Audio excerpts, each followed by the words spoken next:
All right, hello everybody. Today I have a theory for you regarding how Avengers Endgame and Doomsday could connect. Give me 1 second. I have to put something up on the screen. So this is a tweet from Wong Updates, which I think is a update. Someone who does leaks and updates on Marvel things. One of the few things that I've noticed now, I want to read this because this here kind of is what gave my theory substance to begin with. I seen this and I began to think. The wheels began to churn. So let's read this together.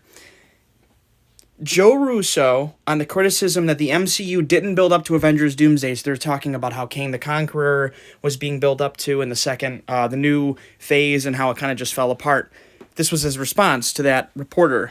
It has all been building up to this off-screen. Off-screen. It's the audience's job to figure it out. Now, So that got me thinking, if we haven't seen any of the buildup and it's been happening off screen, what could that mean? Then my mind shot to Avengers Endgame. One of the deleted scenes from Avengers Endgame. Hold with me here. Let me show you something. Very interesting stuff. And I think I'm onto something, and I don't think I've seen anybody else talk about this and really figure it out. Get ready.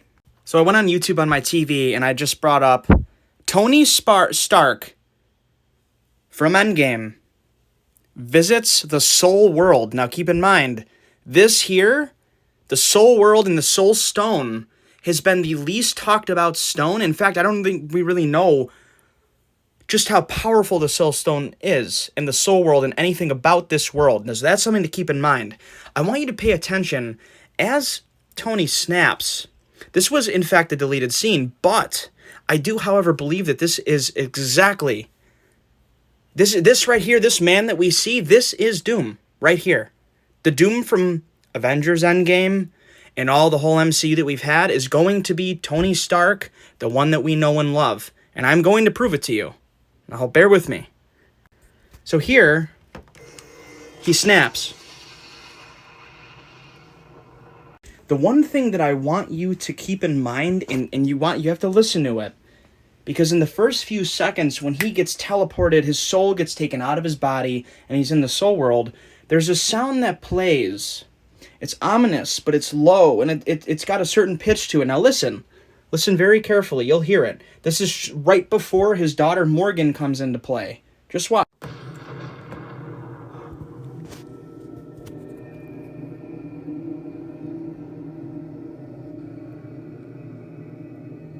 Hey. Do you hear that tone in the background? That weird humming, ominous humming tune. Now watch this. The next scene that we're going to be analyzing, Fantastic Four First Steps post-credit scene. This is where we see Doom for the first time in the MCU, or so we thought. Now watch and listen. Right as Doom is teleporting in, I want you to listen to the sound that is about to play as he's teleporting into scene. Just listen. Bear with me. Loves it, but here we go. It's here. Right after this. Just listen. See, we're going for something a little bit more fun today, yeah? You heard that? Okay. If you go and you put headphones on or you have it on your TV, if you listen to both of these clips with that sound, they're the same exact sound. This is my theory. I think, now, in the first clip of Tony talking to his daughter, he's looking around and at first he's happy to see her, but he's also very confused. And he also says, I think I made a mistake. Doctor Strange told him, if I tell you what's going to happen, it's not going to happen. Why? Because Tony would have never, ever sacrificed his life to save everybody else's when it would mean that he wouldn't be with his own family. He would have never did it. He would have tried to find a different way, and they probably would have lost again or something, but Tony would have never agreed to that. That's my first part of this. Now, in the Soul World, we don't know how time works. We don't know who else is there. We don't know anything. So when the Russo brothers said everything happens off screen, I believe that our Tony from the mainline MCU has been trapped in the Soul World Now, yes, his body is dead, but his soul is alive. His thought processes are still alive. Now, think about this. What did Iron Man do in Iron Man 1? When Obadiah is asking his team of scientists to make the new arc reactor, he said to them, Tony Stark built this in a cave with nothing. He built everything that he had with Iron Man from nothing. What does Tony have now in the Soul World? He has nothing. And let me tell you, I can almost promise you, he's going to have a grudge against Captain America. He's going to have a grudge against Doctor Strange. He's going to be angry at these people, and we don't know how long he's been trapped in there. The Tony that went in there and died is not going to be the same one that's going to come out. The Soul World, I don't know if it's showing him false memories or there's something going on, but I believe that Doom has been building up his dominion in the Soul World.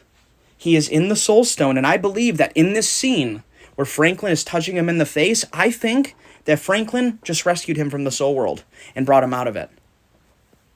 We don't know how much time Tony's been in there. Again, like I said, we don't know anything about that. So when the Russo brothers do say that it all happened off screen, they mean it. He's been alive. And it could have been for thousands of years in that Soul World, because timing in different universes works different. It all works different. There's something to this theory. The sounds match up.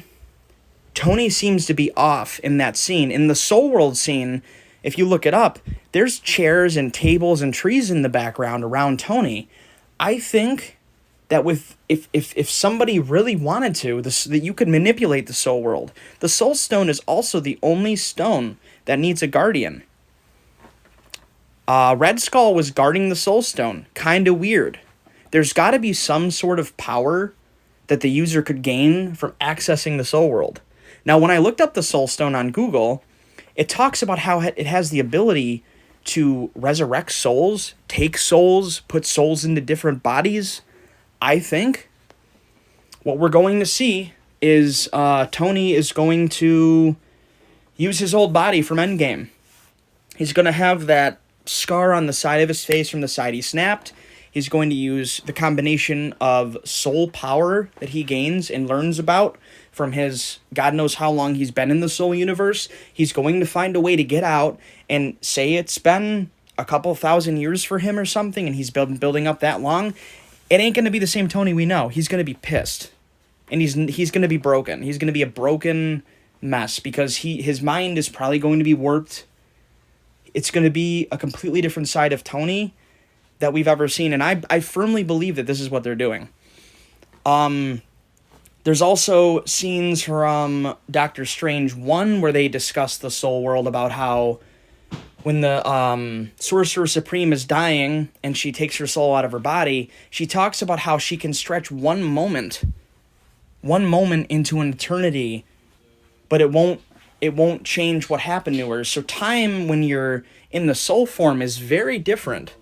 Very, very different. I think that Doom has been in front of us this whole time, and I think that that's how they're going to do it. That's how they're going to justify it being Robert Downey Jr. They also said that Robert Downey Jr. is the only person that could play Doctor Doom. Why? Because that Tony and that Doctor Doom, that's our Tony. They've been telling us these things. And the fact that they've said that everything works out outside of the camera, off camera, we don't know how long he's been in there. Like, drop a comment down. Drop a comment down below. I want you guys to analyze these sounds for yourself. Like I said, it's the sound in the beginning when Tony first snaps. It's like a low humming, a very ominous humming, but it's a certain tone. Then if you watch Fantastic Four First Steps for your own, you can listen to the same thing. As soon as Doom comes in or comes out of from wherever he is, it's that same, like, that noise, the same exact sound. It's only for a couple seconds, but I firmly believe, like I said, that's Franklin pulling him out of wherever he is in the Soul World. That's why he has his hand on his like right here, because I think he pulled him out like that. He's seen through the wall, the barrier, and he's seen that he was in there and he pulled him out. Doom must have been calling him, and again, Franklin's a little kid. He wouldn't know any better. Let me know what you guys think down below. Like and comment and share. Thank you.